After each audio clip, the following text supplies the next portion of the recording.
Hello students, turning point চ্যানেলে তোমাদেরকে স্বাগত।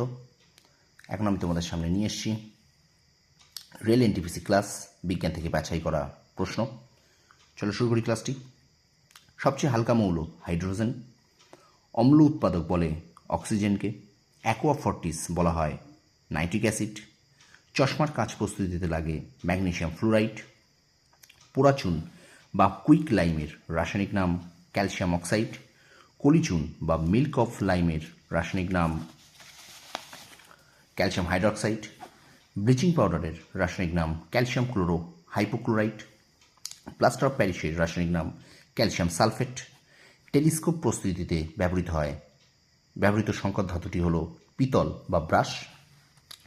স্টুডেন্টস, ভিডিওটা যদি ভালো লেগে থাকে অবশ্যই চ্যানেলটা সাবস্ক্রাইব করো, পাশে থাকা বেল আইকনে প্রেস করে রেখো, আর অবশ্যই শেয়ার করো, প্রচুর পরিমাণে শেয়ার করো, যাতে পশ্চিমবাংলার প্রত্যেকটি স্টুডেন্টের কাছে আমার এই ভিডিওটা চলে যায়।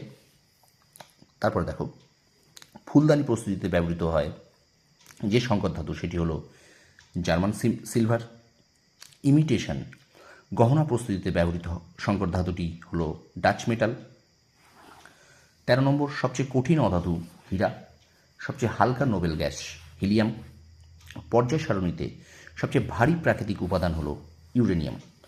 এই ছিল 15টি বাছাই করা বিজ্ঞান থেকে জিকে, এবং আমি আর একটা সেট তোমাদেরকে 15টা জিকে করাচ্ছি, একটু তোমরা ক্লাসটা মন দিয়ে করো। দেখো, এখানেও আমি রেলের কিছু স্পেশাল জন্যে বিজ্ঞানের কিছু প্রশ্ন এনেছি। প্রথম দেখো, মানবদেহে সর্বাধিক প্রচুর পরিমাণে প্রাপ্ত খনিজ ক্যালসিয়াম। 2 নম্বর আছে সোডিয়ামের পারমাণবিক সংখ্যা 11। 3 নম্বর, জলের চেয়ে হালকা ধাতু সোডিয়াম। 4 নম্বর, পারমাণবিক চুল্লিতে কুল্যান্ট হিসেবে ব্যবহৃত হয় তরল সোডিয়াম। 5 নম্বর, অ্যালুমিনিয়ামের পারমাণবিক সংখ্যা 13। 6 নম্বর আছে লোহার বিশুদ্ধতম রূপ হলো পেটাই লোহা। ওয়াটারপ্রুফ কাপড় তৈরিতে ব্যবহৃত হয় অ্যালুমিনিয়াম হাইড্রক্সাইড।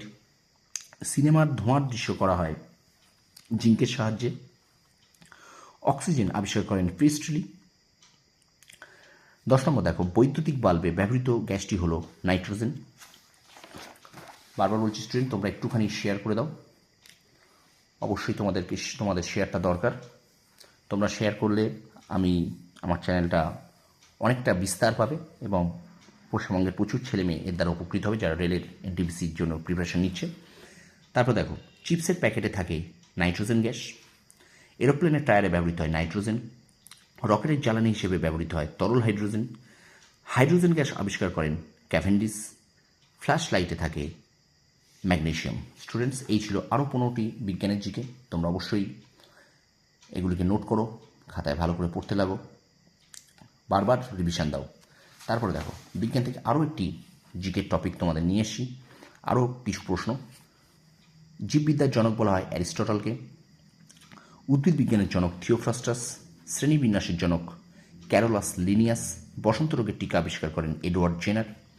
মিউটেশন তত্ত্বের প্রবক্তা হুগো দা ভ্রিস। বেমতন্তু গঠন করে সেন্ট্রোজোম। কোষের আকৃতি প্রদান করে কোষ প্রাচীর। কোষের সজীব অংশকে রক্ষা করে কোষ প্রাচীর। প্রোটিন সংশ্লেষ করে রাইবোজোম। সালোক সংশ্লেষ সর্বাপেক্ষা সক্রিয় লাল আলোতে। 11 নম্বর দেখো, সর্বাপেক্ষা কম সালোক সংশ্লেষ হয় সবুজ আলোতে। যে ভিটামিনের অভাবে রাতকানা রোগ হয় সেটি ভিটামিন এ। ভিটামিন B1 এর রাসায়নিক নাম থিয়ামিন।